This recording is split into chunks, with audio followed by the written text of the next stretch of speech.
Hello students. तो यहाँ पे हमारे पास क्वेश्चन है P1 P2 P3 up to P6 हमारे पास मैट्रिसेस गिवन है। ठीक है, और यहाँ पे X हमें एक मैट्रिक्स समेशन के फॉर्म में इस तरीके से डिफाइन किया गया। ठीक है, P के और ये एक मैट्रिक्स है और इनटू P के ट्रांसपोज। ठीक है, ये X की वैल्यू है। तो हमें यहाँ पे कुछ ऑप्शन है उसको चेक करके देखने। ठीक है, तो सबसे पहले अगर आप P1 मैट्रिक्स को देखोगे, ठीक है, और P के ट्रांसपोज को देखोगे, ठीक है, तो ये दोनों आपस में क्या है, इक्वल है ना। P1 और P1 ट्रांसपोज आपस में इक्वल है। P2 एंड P2 ट्रांसपोज भी आपस में इक्वल है कि नहीं। सिमिलरली इस तरीके से आप देखोगे तो जितने भी P ऑफ K है ये सारे आपस में क्या है, एक दूसरे के ट्रांसपोज है। ठीक है, for all K equal to 1 2। ठीक है, तो ये वाला एक कंडीशन हमें ध्यान रखना है। साथ ही ये वाला जो मैट्रिक्स हमें यहाँ पे दिया हो इसको अगर हम ए एज्यूम कर ले, ठीक है, तो ये भी किसके इक्वल है, ए ट्रांसपोज के इक्वल है। ठीक है, इसका मतलब पी के और ए जो है ये सारे कौन से मैट्रिक्स हैं, सिमेट्रिक मैट्रिक्स हैं। ठीक है, अब हम लोग ऑप्शन पे आ जाते हैं।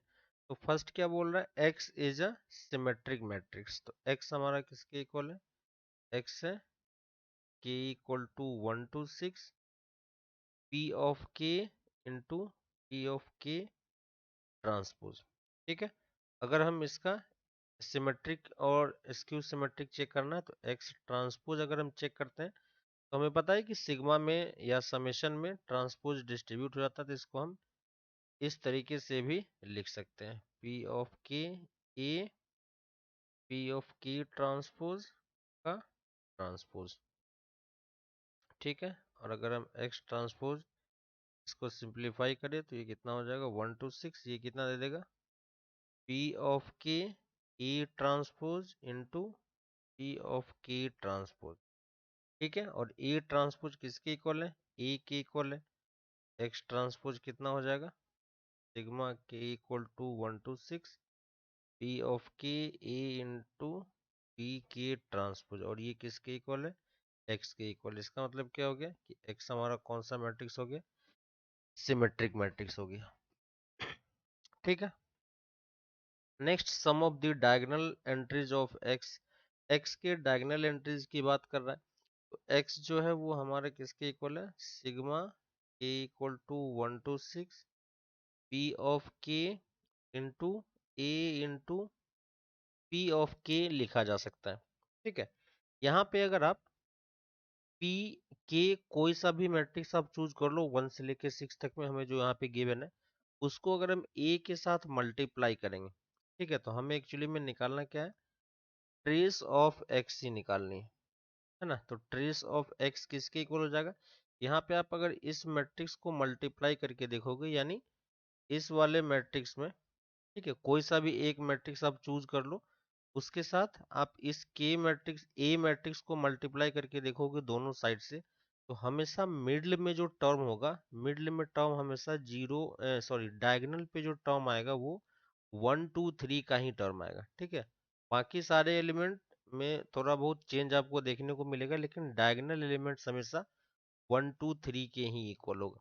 ठीक है, इसका मतलब हम इसको क्या लिख सकते हैं, सिग्मा ऑफ के इक्वल टू 1 to 6, और 1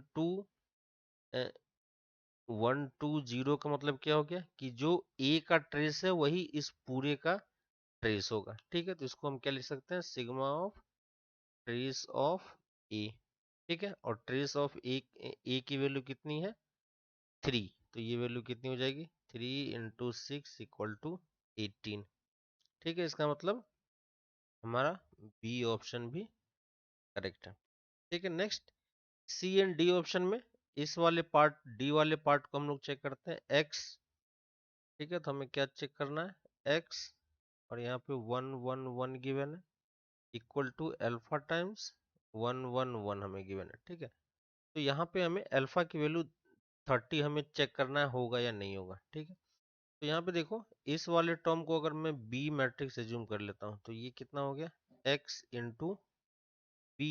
एक्स किसके इक्वल है, एक्स हमारा है sigma X equal to 1 to 6 P of K, P K A, P के ट्रांसपोज, और ये किससे मल्टीप्लाई होगा, बी से, बी भी इसके अंदर आ जाएगा, ठीक है नहीं, ये भी इसके अंदर आ जाएगा।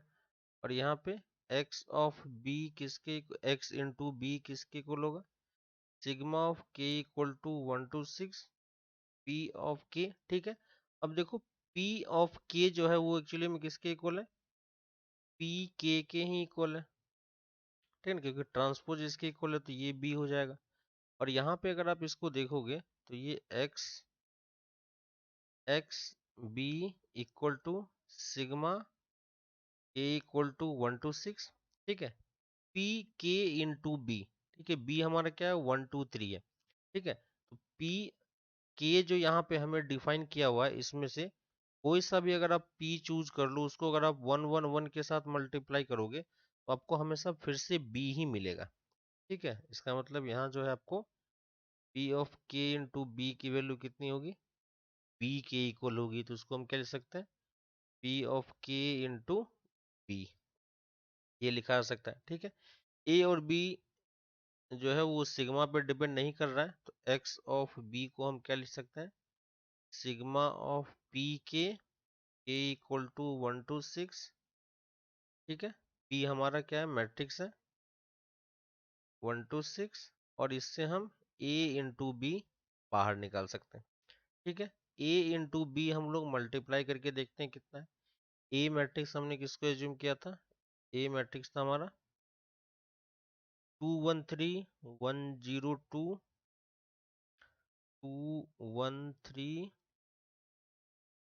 1 0 2, और यहाँ पे 3 2 एंड